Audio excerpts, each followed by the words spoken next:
जिल्हा नियोजन निधी विविध वित्त आयोगातील आमदार फंड, खासदार फंडातून वाड्या वस्त्यांना जाणारे रस्ते, समाज मंदिरे, पानंद रस्ते, विठ्ठल मंदिर आणि अनेक कामांचे भूमिपूजन व पूर्तता लोकार्पण कार्यक्रम खर्डी पार पडला। जिल्ह्याचे माजी आमदार प्रशांत परिचारक यांच्या हस्ते सर्व उद्घाटन कार्यक्रम पार पडले। यामध्ये गगनगिरी रस्ता, पठाण वस्ती, अंगणवाडी, काळाखोरा रस्ता, जिल्हा परिषद शाळा सुशोभीकरण, खताळ वस्ती रस्ता, कोळीमळा रस्ता, शिरभावी रस्ता ते मेटकरवाडी रस्ता, गावातील रस्ता, पाटील वस्ती रस्ता, घाटे वस्ती रस्ता, पेवर ब्लॉक बसवणे, विठ्ठल मंदिर पूर्तता कामांचे जवळपास 16 रस्ते आणि इतर 4 कोटी रुपयांची कामे पूर्तता व शुभारंभ कार्यक्रम अशी 17 कामे आयोजित करण्यात आले होते।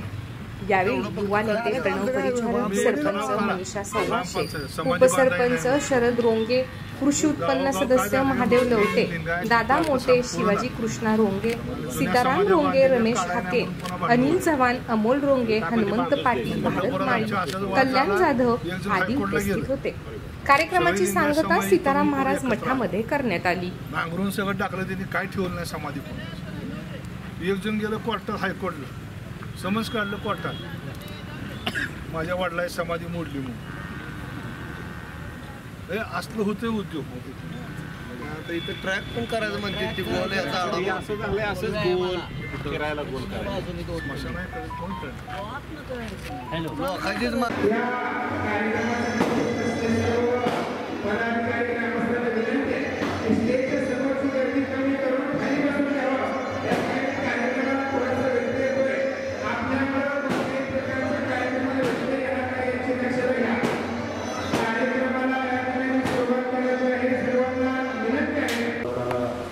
ठिकाणी आदरांजली अर्पण करतो।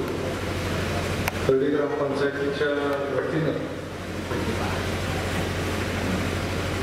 विविध विकास योजनेमधून पूर्ण झालेल्या कामाचं लोकार्पण आणि नवीन मंजूर झालेल्या कामाचा शुभारंभ अशा या कार्यक्रमाच्या निमित्तानं उपस्थित असलेले आपल्या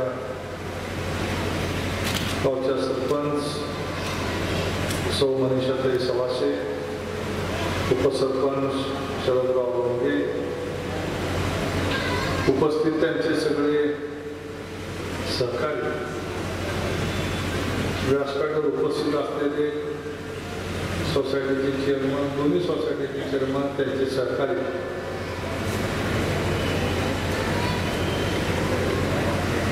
आपल्या गावातील सर्व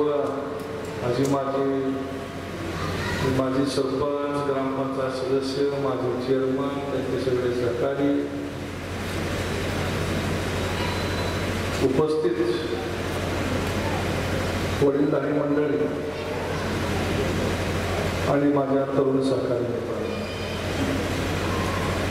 जवळजवळ 4 तासापेक्षा अधिक वेळ त्या ठिकाणी आपण अनेक कामाचा लोकार्पण आणि शुभारंभाचे कार्यक्रम करतो। पहिला कार्यक्रम निंबाळकर वस्ती गगनगिरी त्या म्हटलं, तिथं 5 वाजता सुरुवात झाली, आता जवळ 9 वाजता। मला सांगितलं की भाषण काय करायचं नाही, असंच सांगितलं होतं ना। उद्घाटन करायचं, लोकार्पण करायचं, जेवण करायचं आणि जायचं। तरी सुद्धा थोड्या मोठ्या प्रमाणामध्ये या ठिकाणी कार्यक्रमाचं आयोजन केलं, त्याबद्दल ग्रामपंचायतीच्या सर्व सहकार्यांना, ग्रामपंचायतीचे ग्राम विकास अधिकारी, त्यांच्या सगळ्या कर्मचाऱ्यांना मनापासून धन्यवाद देतो। शरदरावनी सगळ्याच कामाचा आढावा घेतला, त्यामुळे ती काही त्याची पुनरावृत्ती मी करत नाही, पण जवळजवळ 4 कोटीपेक्षा अधिक रकमेची कामं जी पूर्वी मंजूर झालेली होती, नवीन मंजूर झालेले, अशा सगळ्या कामाचा शुभारंभ आणि लोकार्पण झाला असं मी या निमित्ताने जाहीर करतो। खरं म्हणजे खर्डीमध्ये येऊन काय बोलावं हा मोठा प्रश्न आहे। बाकीच्या गावात थोडं काही लबाड कबाड बोललं तर चालतंय, इथं तुम्हाला सगळंच माहीत असतं, मर्यादा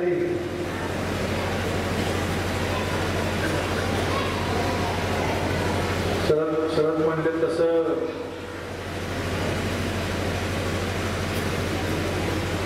खर्डी गाव आणि परिचारक कुटुंबाचं नातं हे आजचं नाही, गेले अनेक वर्षापासून 100 वर्षापासूनचं नातं. मोठ्या मालकांच्या सुरुवातीच्या राजकारणाच्या कालखंडामध्ये त्यावेळेचे आपले सगळे जुने वडीलधारी मंडळी होती. तर सगळ्याची आठवण या निमित्तानं मला होती. जेव्हा मोठे मालक 78 साली पहिल्यांदा विधानसभेला उभा राहिले त्यावेळेस परिस्थिती आणि त्या कालखंडामध्ये स्वर्गीय श्रीधरभाऊ असतील, जानवांना असतील, धर्मराज असतील, आमची दिगंबर कारभारी असतील, पांडू मास्तर असतील, अशी बरीच मंडळी होती त्या काळात. प्रत्येकाने एकच ध्यास होता की मोठ्या मालकाला आमदार करायचं. 78 साली मोठे मालक उभारले, 3000 मतांनी पराभव झाला. त्यावेळेस सुतक पडल्यासारखी परिस्थिती होती गावात.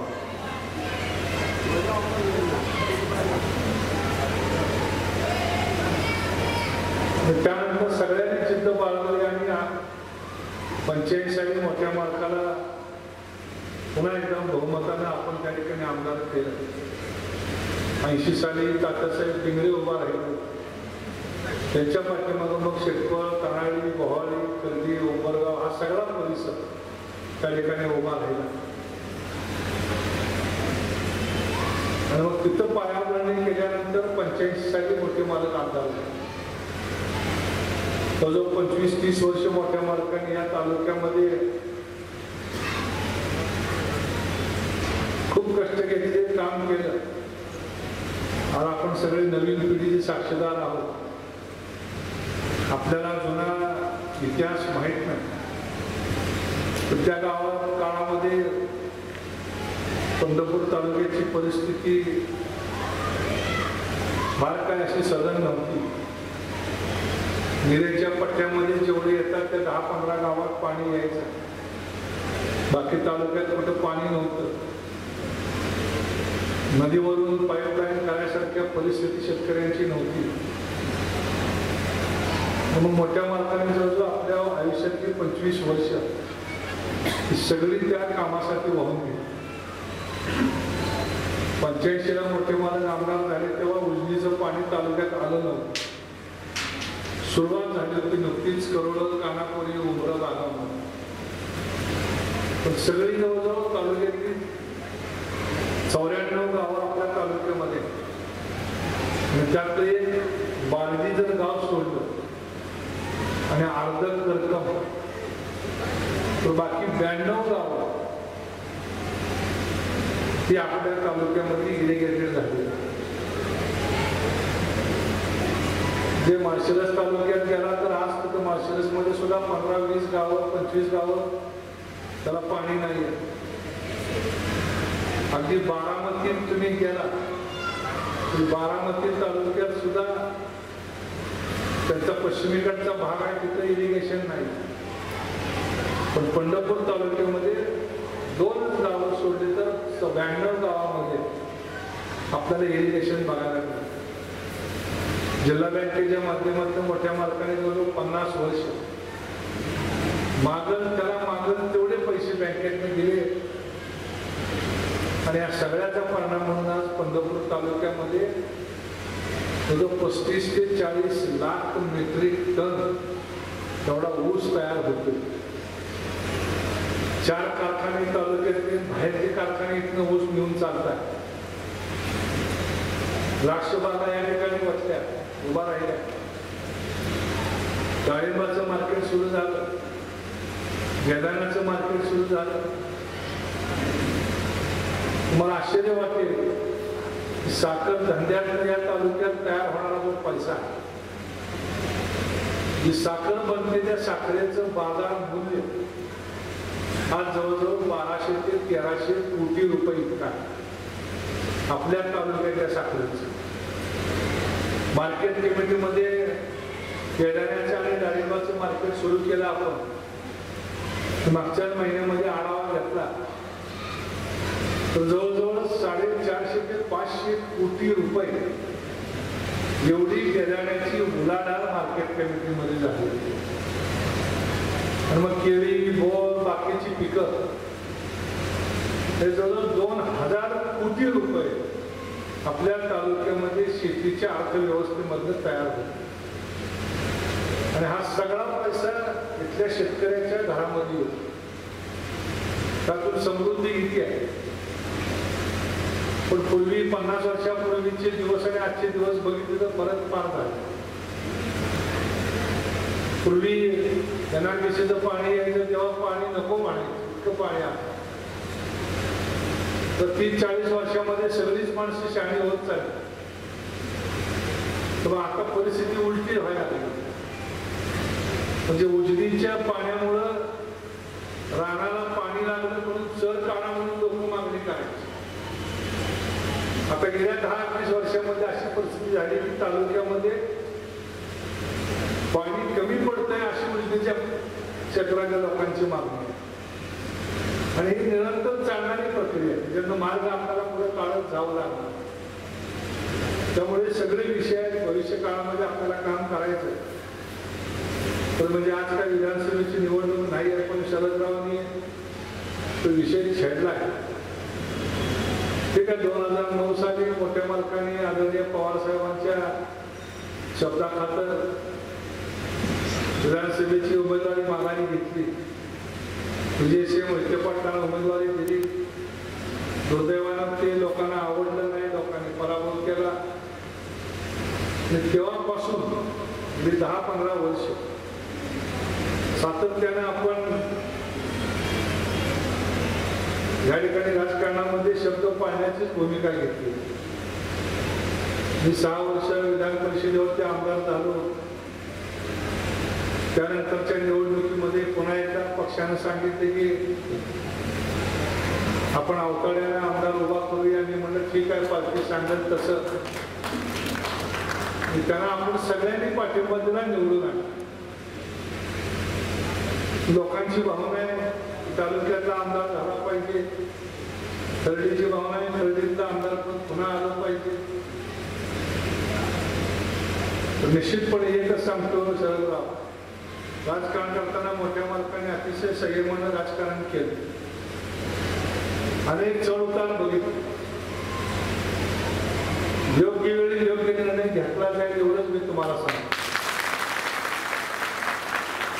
पण ती करत असताना आपल्या सगळ्यांचे आशीर्वाद पूर्वीसारखे असले पाहिजे. सरळ म्हणले तर खरं आहे की ग्रामपंचायतीला मतं पडते, पंचायत समितीला पडते, जिल्हा परिषदेला पडते, विधानसभेला कुठे घोडत केले. त्यामुळे मग कधी कधी वाटते की जाऊ द्या, लोकांना नको असेल तर आपण थांबावं. काय करायचं, कशा करता आपण तर आली पडायचं. कुठल्या काम करत राहूया, जेवढं शक्य होईल तेवढं काम करायचं. लोकांना ज्या दिवशी वाटेल त्या दिवशी लोक म्हणले तर पुढे जायचं. बरोबर आहे. मला वाटलं ना, तुम्हाला वाटलं पाहिजे ना. कारण कसं आहे, शेवटी राजकारणी आपण सगळ्या कार्यकर्त्यांच्या जीवावरती करतो. आणि कळले तुम्ही म्हणलं असं कुटुंब आहे. मोठ्या मालकाची एक शिकवण आहे, कोणाचं वाईट चांगलं करता आलं तर करू नको, कोणाचं वाईट तरी करू नका. आणि ती शिकवण आयुष्यभर मालकांनी, शामराव मालकांनी पाळली. ती शिकवण आम्ही पुढे पाळतो. शेवटी लोकांच्या भावनांची कधी कधी कदर करावी लागते. म्हणून म्हणलं योग्य वेळी योग्य निर्णय होईल. तर ते करत असताना आज अनेक कामं आपण या ठिकाणी वाचून दाखवली. अजून अनेक कामं राहिली. तो मला आता सांगितलं 15-16 रस्ते अजून करायचे. तुम्ही प्रणवाला, तुम्ही सगळे सरपंच तुम्ही बसा, आराखडा तयार करा आणि कशा पद्धतीने आपल्याला ती कामं मार्गी लावता येईल. तर निश्चितपणे आपण त्या ठिकाणी त्याचं नियोजन करू. भविष्य काळामध्ये जे जे प्रश्न आपल्या गावाचे असतील ते सोडवण्याचा प्रयत्न निश्चितपणे केला जाईल. इथं आपण सीताराम महाराज देवस्थानचं वर्गामध्ये हे करावं अशी मागणी केलेली आहे. पहिलं क होतं, कचं ब केलं. त्या ब मधनं जवळजवळ 2-1 कोटी रुपयाचा निधी आला. त्यातच आपण सगळ्या व्यवस्था केल्या. आता क मध्ये आल्यानंतर सुद्धा करूया. तुम्हाला काय फार वेळ वाट बघावी लागणार नाही. एवढंच या निमित्ताने मी आपल्याला सगळ्याला सांगतो. निश्चितपणे गेली 2 वर्षांमध्ये एकनाथराव शिंदे साहेब, अजितदादा आणि फडणवीस साहेब या तिघांच्या नेतृत्वाखाली एक चांगलं सरकार काम करतं. आपण जर तरुण पिढीनं बघितलं महाराष्ट्राच्या पुढच्या 25 वर्ष कोणाच्या हातात द्यायची. पण जुनी पिढी होती, वसंतदादांची होती, शरद पवार साहेबांची होती, विलासराव देशमुख साहेबांची होती. हे आता पिढी सगळी म्हणजे ती अस्ताला गेली. तर पवार साहेबांचा जवळजवळ 80-82 वय, विजयदादांचं आता जवळजवळ 80 वय, मोठे मालक गेले, गणपतराव गेले. त्यामुळे ही पुढची आता 25 वर्षाची दिशा या राज्याची जर आपण डोळ्यासमोर आणलं म्हणून कोण बघणार, तर आपल्याला या 2-3 नावापेक्षा 4थं नाव डोळ्यासमोर येत नाही. त्यामुळं आपण बघतोय ही सगळी कामं चालू आहे. आज सुद्धा अनेक योजना, चांगल्या योजना सरकारने दिल्या आहेत. लाडकी बहीणसारखी योजना दिली की ज्या महिला 21 ते 65 वर्ष वयाच्या आहेत, मग काही विधवा आहेत, काही घटस्फोटित आहेत, काही ना डिवोर्स झालेला आहे, अजून काही परित्यक्ते आहेत. अनेक मजुरी करणारा वर्ग समाजामध्ये, त्याला शेती नाही आहे, शेती आहे पण ती जिरायत आहे, उत्पन्न कमी आहे. म्हणजे अशा समाज घटकाला मदत करण्याकरता म्हणून एक चांगली योजना सरकारने दिली. मी सरपंचांना त्यांच्या सगळ्या सहकार्यांना सांगणार आहे की त्या योजनाचा पाठपुरावा आपण गावात केला पाहिजे. परवा आपण कॅम्प घेतली होती, अधिकाधिक महिलांची नावं त्यात नोंदवावी, जेणेकरून महिना 1500 रुपये त्या भगिनींना त्यांच्या खात्यावरती जमा होणार. कारण प्रपंच चालवायचा असेल तर घरातल्या बायकांना चालवावं, नवऱ्यापेक्षा जास्त तिला काळजी असते. आणि तिला एक हातभार लावण्याच्या माध्यमातून ही भूमिका जाहीर झाली. आज जवळजवळ 7.5 हॉर्स पॉवर्स पर्यंतच्या लाईटचं वीज बिल माफ झालं. पुढच्या 2 वर्षाच्या कालावधीमध्ये 3 ते 4 लाख सोलरचे पंप आपल्या महाराष्ट्रातल्या शेतकऱ्यांना दिले जाणार, जेणेकरून वीज असो अगर नसो सकाळी 6 ते संध्याकाळी 6 पर्यंतची लाईट ती तुमची चालली पाहिजे. अशा पद्धतीने सरकारचं एक धोरण आहे. जे गोरगरीब सामान्य कुटुंबातले लोक त्यांना 300 युनिट पर्यंत लाईट घरात ते माफ करण्यासंबंधीचा निर्णय सरकारने घेतला. माफ म्हणजे काय करणार की तुमच्या घरावरती आणून सरकार सोलर बसवणार, त्यामध्ये वीज तयार करणार, ती वीज सरकार विकत घेणार आणि तुम्हाला 300 युनिटची वीज फुकट द्या. 300 युनिट पेक्षा जास्त वीज असेल तर तुम्ही पैसे वाढायचे. पाणंद रस्त्याची योजना, बरेचसे रस्ते तुम्ही पाणंद देतात. मला आठवते मी सरपंच असताना भावाने खर्डी उंबरगाव रस्ता होता, जुन्या लोकांना माहीत असत, तिथलं जाता येत कसं होतं भाऊ, पाणंद रस्ता होता, चिखल असायचा बेळगावला. आणि मी गावात सरपंच झाल्यानंतर पहिल्या लोकांचं म्हणणं होतं की ते रस्ता करून आम्ही एकदा गाव गोळा केलं, सगळी जुनी झाडं काढली ज्ञानबा अण्णांची वस्ती इकडं, ज्ञानबा मालकाची इकडं, वकील साहेबाची आमच्यावर केसेस झाले. रस्ताच नव्हता. आणि पूर्वी लोकांच्या मागण्या फार नव्हत्या. लोक काय म्हणायचे, पंढरपूर ते खर्डी रस्ता करून द्या, पंढरपूर ते भवानी रस्ता करून द्या, पंढरपूर ते उंबरगाव रस्ता करून द्या. पण आता आज मी 16 रस्त्याची भूमिपूजन केली आणि अजून शरण्य नारायण मला 20 रस्त्याची यादी दिली. ते अजूनही रस्ते करावं लागतात. कारण लोकांचे आता राहणीमान बदलले. तुम्ही म्हणला तसं प्रत्येक घरी ट्रॅक्टर झाला आहे, गाड्या झाल्या, बागायत झालेला आहे. त्याचा काशीगावात बघतो द्राक्ष न्यायकरता मोठे मोठे कंटेनर आले, तिथल्या रस्त्यावर बसत नाही. तर रस्ता आहे 3.5 मीटर आणि कंटेनर आहे 5.5 मीटर. म्हणजे मोठे ट्रक सुद्धा काशेगावातल्या लहान रस्त्यावर जात नाही. अशा परिस्थितीमध्ये आपल्याला या सगळ्या रस्त्याचा विषय मार्गी लावावा लागेल. त्याकरता मुख्यमंत्री निधी, पंतप्रधान निधीमधून काही रस्ते आपल्याला मंजूर करावे लागतील.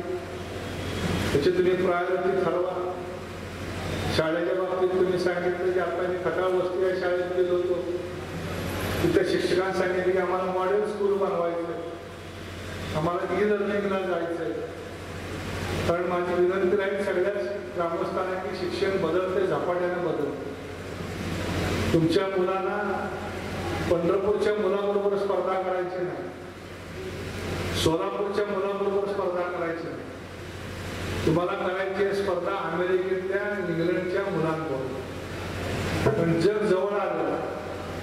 अशा परिस्थितीमध्ये नवीन ज्ञान मुलांना मिळणं ही काळाची गरज आहे. तुम्ही म्हणला तसं नवीन जिल्हा परिषदेची शाळा बांधायची जागा आहे का? किती खोल्या लागतील? 12. तुम्ही जागा उपलब्ध करून द्या, खोल्याची व्यवस्था आपण करू.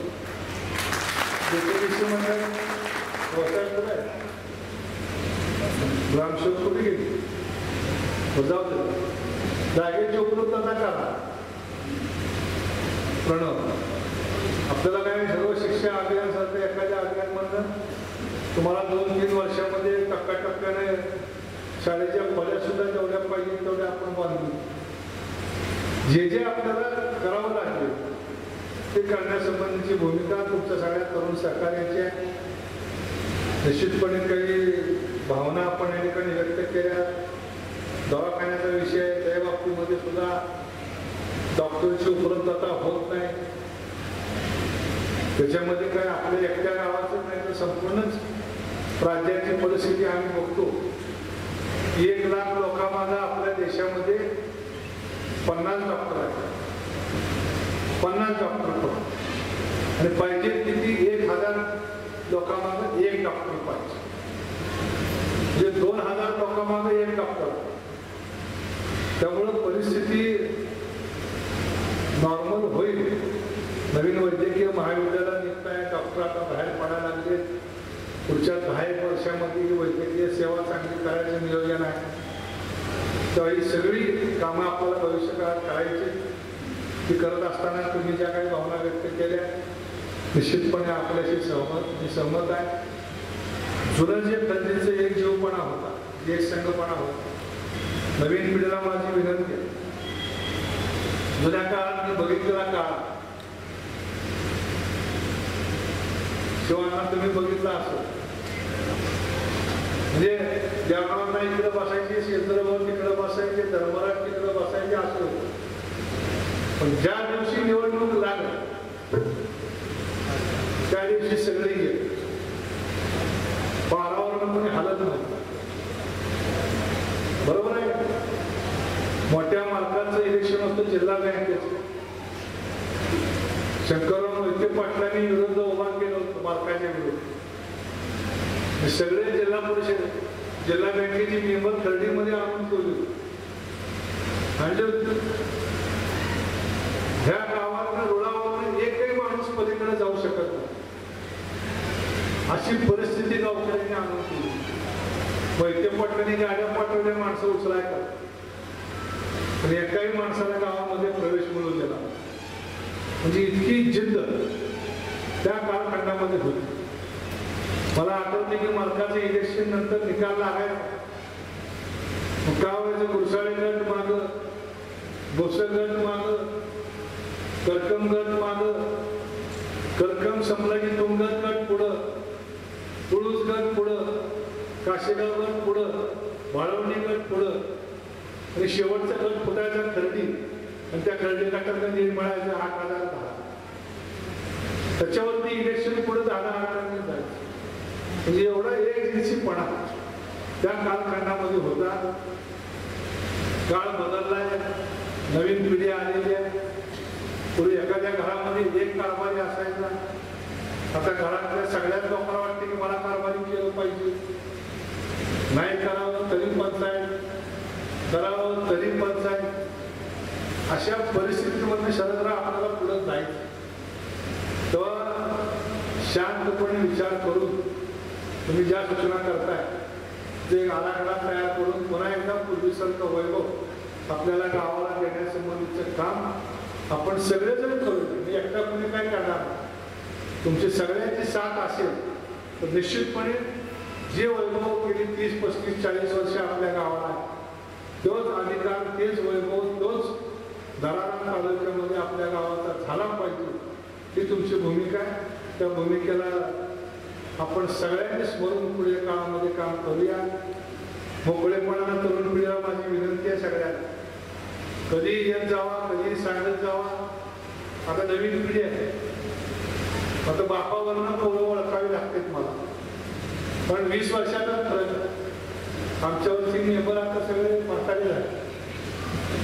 नवीन पिढी आहे, पण नवीन पिढीला माझी विनंती आहे की मोकळेपणानं बोला, मनातलं असेल ती व्यक्त व्हा, पण मनात काय ठेवू नये, आत बाहेर काय करू नये. शेवटी राजकारणामध्ये आपण काय सगळ्याचं समाधान करू शकत नाही. अगदी ब्रह्मदेव जरी वर्ण आले तर समाधान सगळ्याचं होत आहे का, नाही होत. रोज नवीन प्रश्न, नवीन समस्या. शेवटी आपल्या हातामध्ये प्रयत्न करणं एवढं काम आहे. आणि जे जे चांगलं असेल ते करण्याचं काम आपण सगळ्यांनी करावं. निश्चितपणे आमच्या सगळ्यांचे आशीर्वाद तुमच्या तरुण मुलांच्या पाठीमागा आहे. कुठलाही किंतु परंतु मनामध्ये न ठेवता पुन्हा एकदा मोकळेपणानं आपण सगळ्यांनी काम करा. आमच्या सगळ्यांचं सहकार्य तुम्हाला राहील एवढंच या निमित्ताने मी आश्वस्त करतो. आणि ज्या ज्या अपेक्षा आपण या ठिकाणी व्यक्त केल्या त्या अपेक्षा पूर्ण करण्याचं सामर्थ्य सीताराम महाराजांनी, रुक्मिणी पांडुरंगांना आपल्या सगळ्यांना द्यावं एवढीच या निमित्ताने प्रार्थना करतो. आपल्यासाठी तेव्हा इतका वेळ थांबलाय, आता भाषणाकरता थांबलाय का जेवणाकरता थांबलाय त्याच्या खोलात मी जात नाही. आता उशीर झाला म्हणून काही लोक जायची गडबड करते. मला सरपंचाने सदस्यांनी निरोप दिला की जेवल्याशिवाय कोणीही जायचं नाही, बरोबर आहे. त्यामुळं आपण सगळ्यांनी हाय या जागेवरती बसूनच बोलण्याचा आस्वाद घ्या अशी विनंती करतो. आणि पुन्हा एकदा एका चांगल्या कार्यक्रमाला बोलवलं त्याबद्दल सर्वांचा आभार व्यक्त करून मी थांबतो. धन्यवाद. जय हिंद.